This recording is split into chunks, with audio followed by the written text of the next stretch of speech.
Melissa had lived in Oregon for almost 10 years, long enough to know the rhythm of the rain, the way it softened the world and made everything feel quieter than it really was. On this particular afternoon, she stood in her small kitchen, watching the gray sky press against the windows as if it wanted to come inside.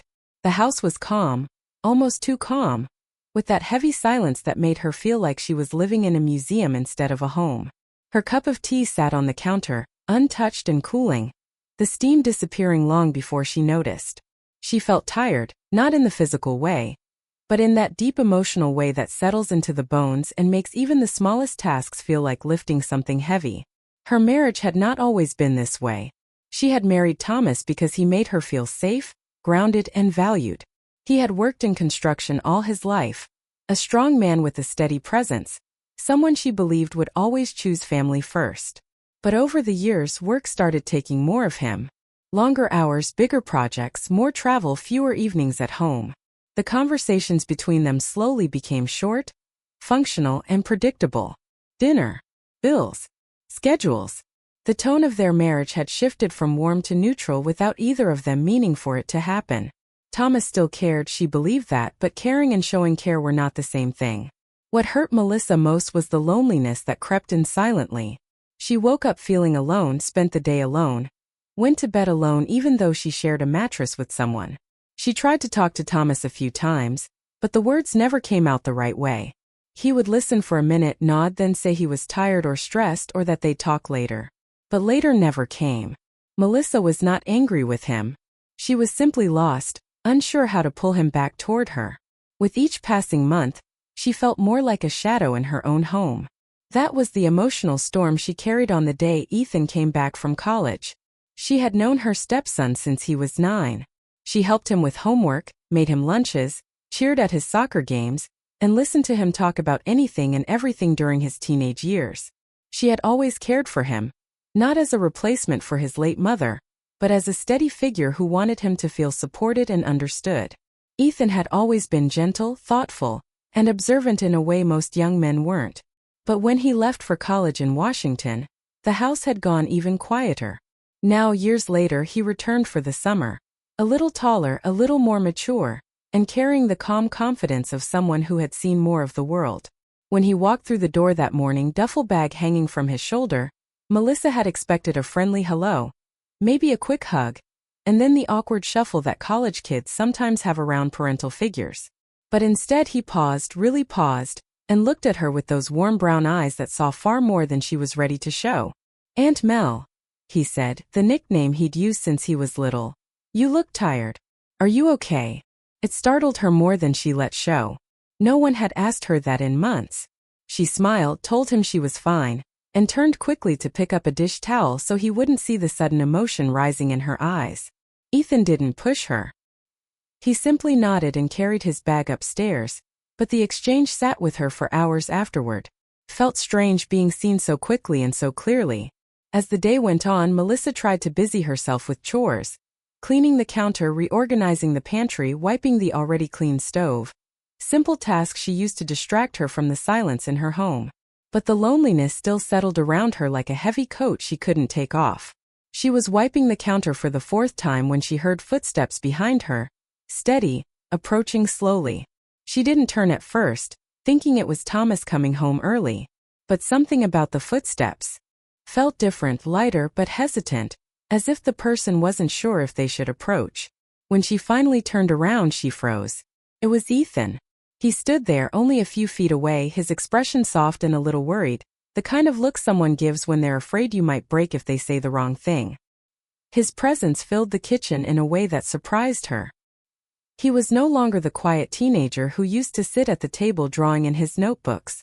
He wasn't the boy who asked for help with math or complained about summer chores. He was a young man now, kind-faced, steady, and carrying an unexpected emotional depth.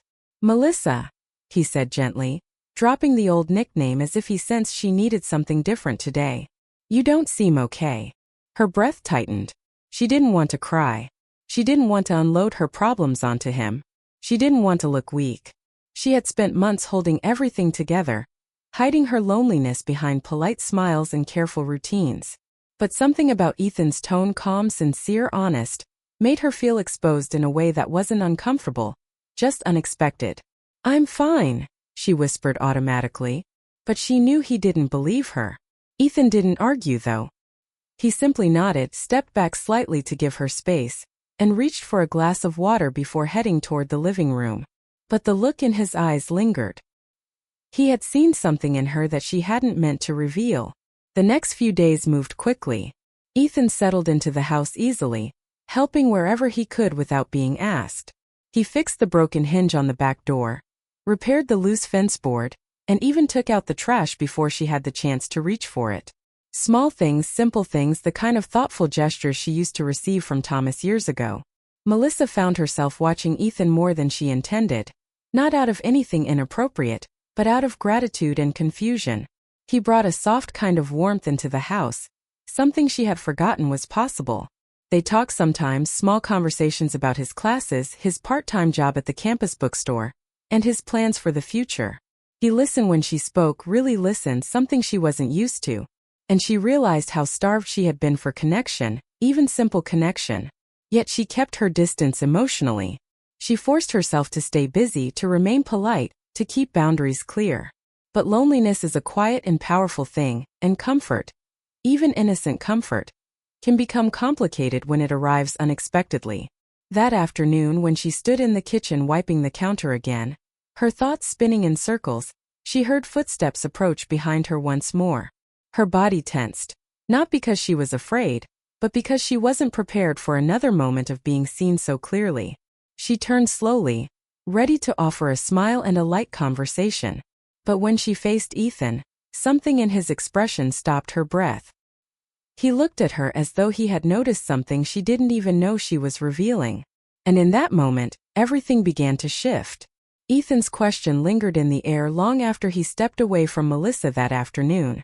She tried to shake it off and pretend nothing had happened, but her mind kept circling back to that moment when he stood behind her, close enough to notice the exhaustion she had worked so hard to hide.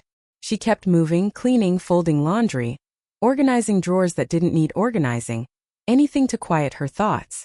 But the quiet didn't go away. The house felt different now, still silent, still familiar, but no longer empty.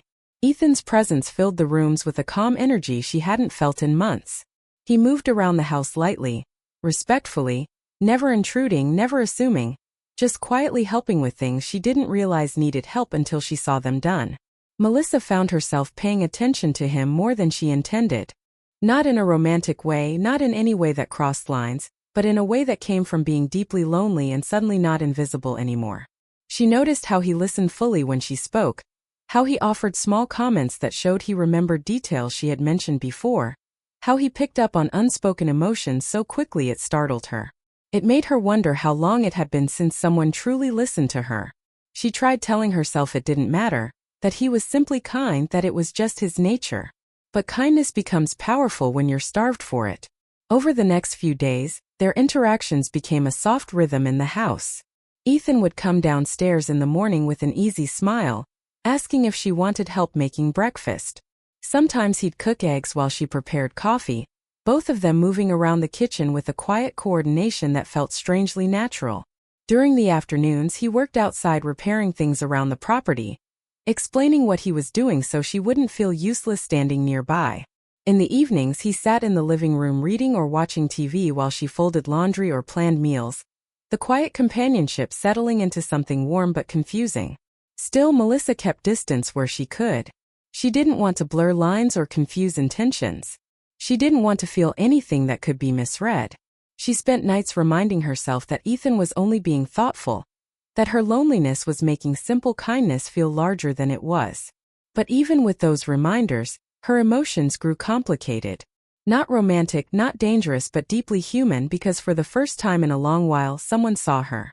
One evening, just after the sun set, Melissa stood at the counter chopping vegetables for dinner. She had offered to cook, but she could feel Ethan moving quietly behind her, doing small tasks like setting the table, filling the water pitcher, wiping the counter. She tried not to think about how comfortable it felt having someone nearby. When she dropped a knife by accident, Ethan reached down at the same time she did, and their hands brushed. The moment was small, quick, nothing meaningful, but it startled her. She pulled her hand back too fast, muttering an apology, and he stepped back immediately to give her space. "You don't have to be nervous around me," he said softly, not in a flirtatious way, just gently, like someone trying to ease tension. "I'm not nervous," Melissa lied, focusing on the vegetables. "Just tired." "You've been tired for a long time," Ethan replied, but his tone wasn't accusing. It was honest, and honesty hurt more than anything else. She didn't respond. She could feel her throat tightening, so she kept chopping until the noise covered the silence she didn't want to face. Ethan didn't push the subject. Instead, he took a step back and asked if she needed anything else for dinner. That small mercy made her shoulders relax. After dinner, they washed dishes together. It felt oddly peaceful, moving side by side at the sink. For a moment, she almost forgot the loneliness she had carried for months. But moments like that scared her. She didn't want comfort to turn into dependency. When they finished cleaning, she excused herself early, saying she needed to sort some laundry upstairs. She wasn't actually sorting anything. She just needed space to breathe. But distance didn't remove the emotional ache. If anything, it made it sharper. She sat on the edge of her bed, staring at the framed photograph of her and Thomas from years ago. They looked happy. She remembered the day clearly. The laughter, the plans they talked about, the feeling that they were building something together. But now, looking at that picture felt like looking at a life that had belonged to someone else. Later that night, after she finally calmed her thoughts, she went downstairs to get water. The living room light was still on. Ethan was sitting on the couch reading a book, his legs stretched out, his expression relaxed but tired. He glanced up when he heard her, offering a soft smile. "Couldn't sleep?" he asked. "Just thirsty," she said, lifting the glass. "You want to watch something for a bit? Might help you unwind." She hesitated. Spending more time together felt risky in ways she didn't want to acknowledge. But she also didn't want to return upstairs to quiet walls and thoughts that kept circling around themselves. So she nodded and he shifted to make space. They sat with a comfortable distance between them, watching a simple travel show that didn't require much attention. The room felt warm, steady. She almost forgot how fragile she felt lately. But when the episode ended, Ethan turned toward her and said something that made her heart tighten. "You know, I used to worry about you when I was away." Melissa blinked. "Why?" "Because every time I came home, you looked a little more tired." His voice was calm, gentle. "And I could tell you were carrying too much alone." She stared at him, not sure what to say. She didn't want to cry. She didn't want to let her emotions show. She didn't want him to see how close she was to breaking. But Ethan didn't look away. He didn't judge. He didn't push. He just offered understanding. "Ethan," she murmured, "you shouldn't worry about me. I'm supposed to take care of this house. I'm supposed to hold things together. You don't have to do everything by yourself." The words were gentle but powerful. She hadn't heard anyone say something like that in years. Her throat tightened again. She had been alone in her marriage for so long that she forgot what it felt like to have someone notice how heavy things were. Before she could respond, a vibration buzzed on the table beside Ethan. His phone lit up with a text. He glanced at it, sighed, and rubbed a hand across his forehead. "Everything okay?" she asked. "Yeah, just a friend asking about a project." He put the phone down and leaned back. "I think I needed a break from everything back at school. And you came home to more things to fix," she said, trying to lighten the mood. But Ethan shook his head. "I don't mind helping. Honestly, it feels good to be useful." Melissa smiled, but her heart felt complicated. She didn't want him carrying her emotional weight. She didn't want to lean on someone she shouldn't lean on, no matter how comforting it felt. She stood up slowly, saying she should get some rest. Ethan nodded and wished her good night. But the quiet moment stuck with her long after she climbed into bed. In the days that followed their connection, subtle, emotional, gentle, grew in ways that scared her.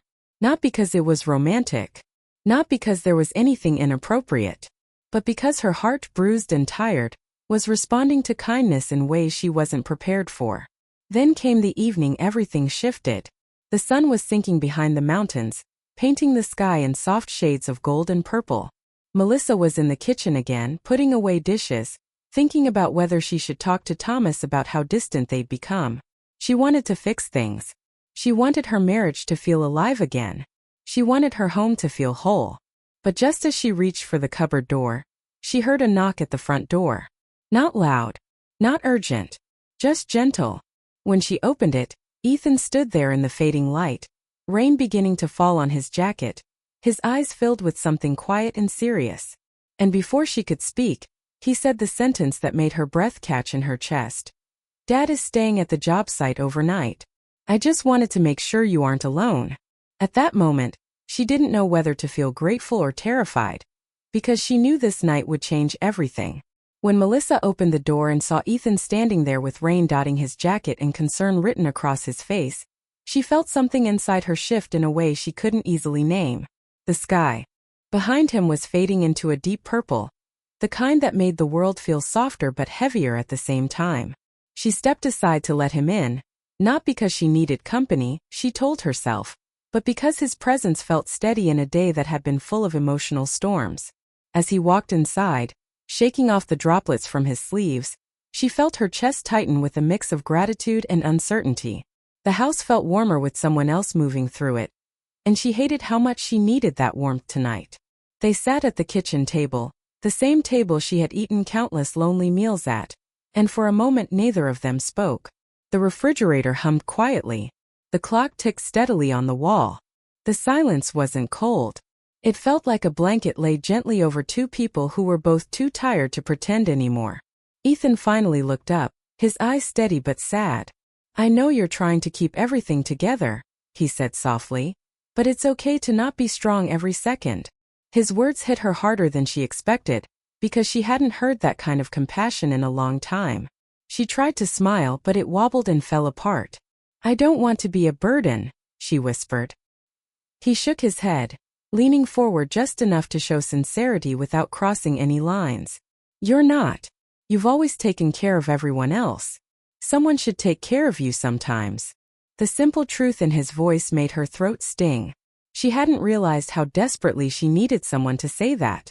She tried to steady herself by focusing on small things, the pattern on the table, the soft tapping of rain on the windows, but the emotions kept rising. Ethan's presence wasn't dangerous, just disarming. It reminded her what it felt like to be understood. She exhaled shakily, pressing her hands together. "Things haven't been easy with your dad," she said quietly, unsure if she should open that door, but too tired to hold it shut. "He's working all the time, and when he's home he feels far away." Ethan's expression softened. "I know. I noticed it before I left for school." She blinked surprised. "You did?" He nodded. "I used to see how tired you were, even when you tried to hide it. I didn't know how to help back then." His honesty warmed her heart but also made it ache. "You don't have to fix anything," she murmured. "I don't expect that from you." "I'm not trying to fix things," he replied. "I just don't want you to feel alone." The sincerity in his voice made her eyes burn. She looked away, blinking fast, not wanting him to see her cry. But Ethan didn't look uncomfortable or awkward. He simply waited, giving her space without stepping back emotionally. That balance, gentle closeness without pressure, was something she hadn't felt in years. "Ethan," she said softly, choosing her words carefully, "whatever you feel, whatever I feel, we have to keep things clear." He nodded instantly. "I know," he said. "And I want that too." That relieved her more than she expected. He wasn't trying to create something forbidden. He wasn't pushing boundaries. He was offering understanding, not danger. They sat quietly again, both processing emotions that had been building all summer. She watched the rain slide down the window, long streaks reflecting the dim kitchen light. It reminded her how life could move quietly even when the heart felt loud. Ethan finally stood up, walked to the sink, and filled 2 glasses with water, one for himself, one for her. He placed hers gently in front of her. A simple gesture but filled with more care than she'd received in a long time. She took it, her hands trembling slightly. "Thank you," she whispered. "Anytime," he replied. "I mean that." His voice was warm but steady. Nothing inappropriate, nothing suggestive. Just a young man offering kindness to someone who desperately needed it. When she finished drinking, she leaned back in her chair and let out a long exhale.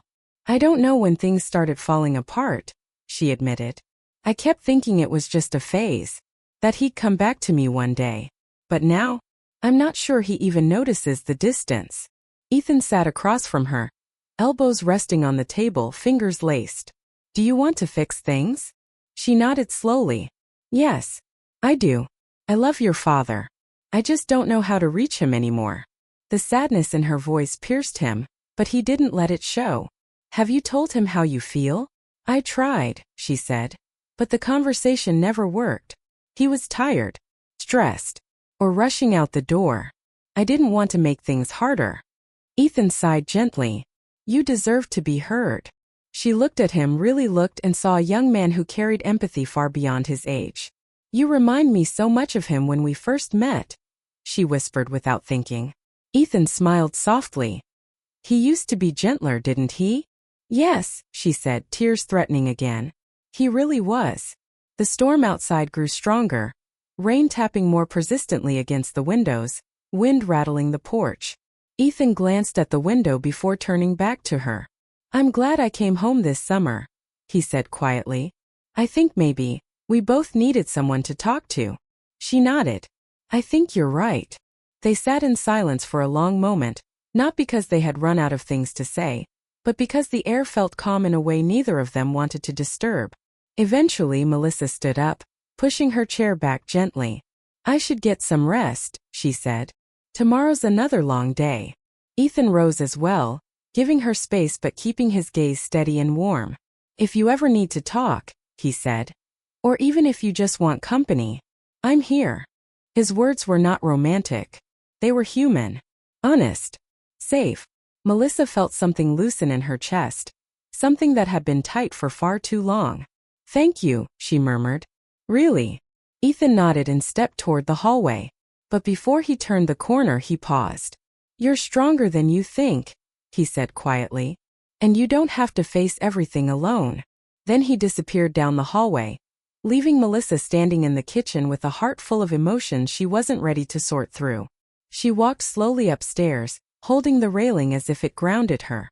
When she reached her bedroom, she sat on the edge of the bed and let out a deep breath she didn't realize she'd been holding. The house felt different tonight. Not because anything had happened, not because any lines had been crossed, but because someone had finally stepped into the silence and reminded her she was still seen, still valued, still human. She lay back on the pillow, listening to the storm outside, thinking about the conversation, the honesty, the strange comfort she felt. She knew things couldn't stay the same. She knew she had to talk to Thomas, had to face the truth of their marriage, had to decide what came next. But for the first time in months, she didn't feel completely alone. Ethan's kindness had opened a door inside her. A door to courage, to clarity, to emotional strength she thought she had lost. As she finally drifted into sleep, one thought echoed quietly in her mind. This summer was changing her. Not because of forbidden feelings, not because of anything dangerous, but because someone had reminded her that she still deserved connection, understanding, and a life that felt full again. And tomorrow she would finally begin the hard journey toward rebuilding, or rediscovering her future.